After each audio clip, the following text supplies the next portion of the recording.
مساء الخير.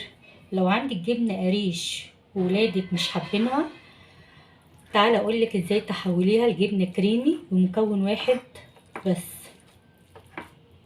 تعالى نسمي الله.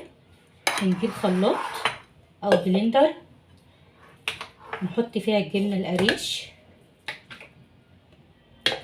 طبعا احنا عارفين فوائد الجبنة القريش مغذية ازاي، اغلبية ولادنا ما بيحبوهاش،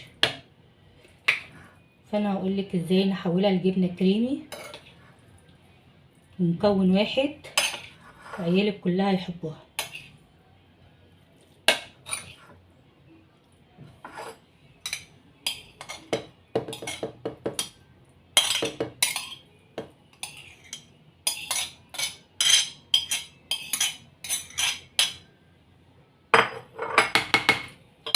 المكون هو هنحط نص كوباية لبن او ربع كوباية على حسب المقدار اللي الجبنة اللي انت هتحطيها. يعني احنا هنحط وهنشوف لو احتاجت تاني هنحط لها.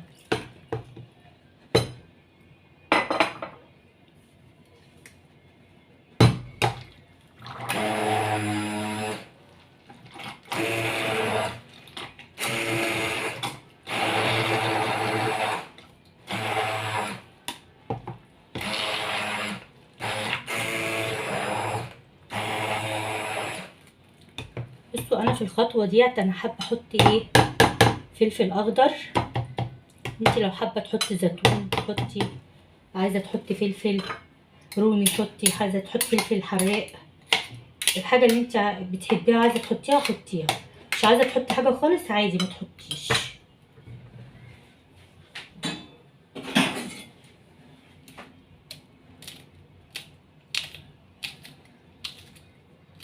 انا بحبها طعم الفلفل الاخضر الحراق، فانا هضيف لها كده بقيه اللبن.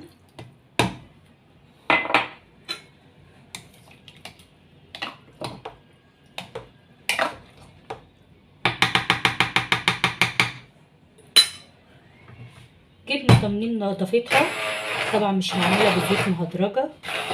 الجبنه الفرياكه ديت تبقى مغذيه.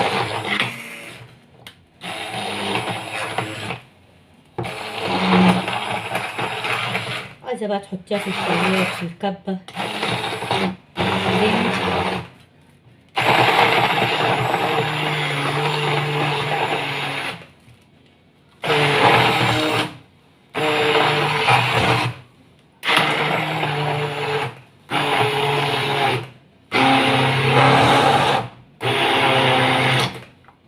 بصوا بقى الكريم ازاي.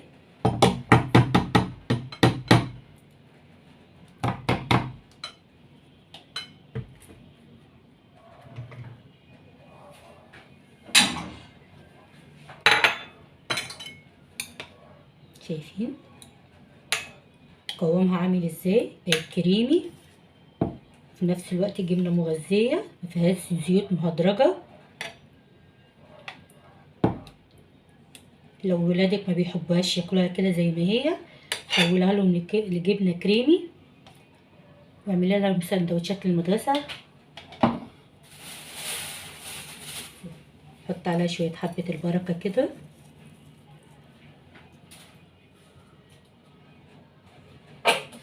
شويه زيت، عايزه تحطي لها زيت زيتون زيت عادي.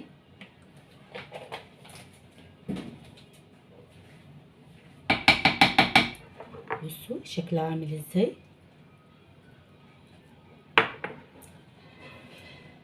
تحفه. جربوها بمكون بسيط بس حولناها لجبنه كريمي. اشوف وشكم بخير.